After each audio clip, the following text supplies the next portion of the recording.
Welcome back. It is 4:44 here on your Tuesday morning. We are tracking the potential for more storms as we get into this afternoon. So just really that classic July setup where you need your rain gear at some point more than likely. Now this morning we're doing good. The morning drive is going to be okay weather-wise. We're not experiencing any heavy rain across a big part of the area. The only place I do have some showers are down along the coast, which is normal. We'll hold about a 20% chance of rain for the next couple of hours, and then once we get closer to that 11 to noon hour, rain chances really start to increase. We'll have scattered storms again across the area today. And just like yesterday, it's not a guarantee you get rain. I missed the rain yesterday at my house.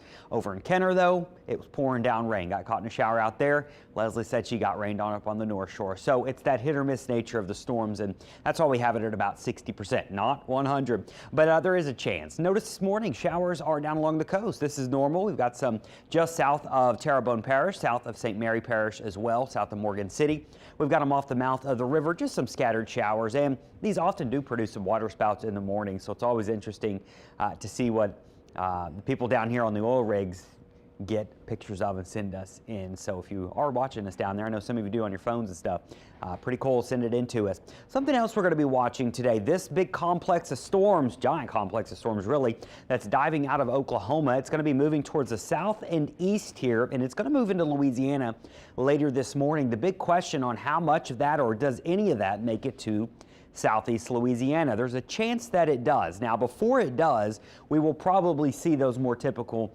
pop-up storms once we get closer to 10, 11 to noon, once we start to heat things up.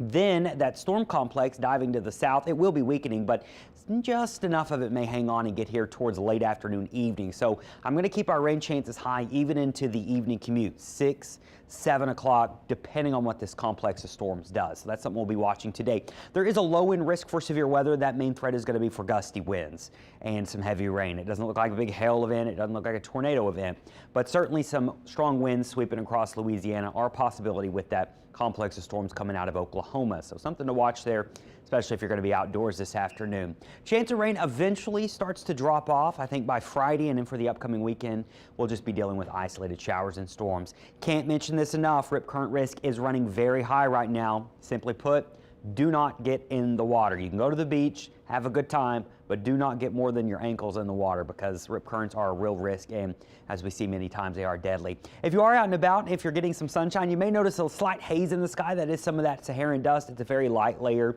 This is not going to be anything too dramatic, but there is a bit of a haze out there thanks to some Saharan dust, and we love the Saharan dust. It usually suppresses the tropics a bit. Now, up north of this dust is an area of low pressure trying to develop. Medium chance that it maybe becomes Dawn, that's our next name, so we'll see what that does. It's not going to be an issue for anyone. And then our tropical wave just now getting to the Lesser Antilles is going to bring some moisture to Puerto Rico, Dominican Republic, up through Cuba, the Bahamas, and maybe up to Florida by this weekend, just as some extra moisture. We're not expecting this to develop thanks to that strong wind shear and dry air. So your 7-day forecast, we'll be watching for those scattered storms today, a few into this evening. Same thing tomorrow, and then by Thursday and Friday, our rain chances begin to drop off, Leslie, but we trade it for hotter temperatures.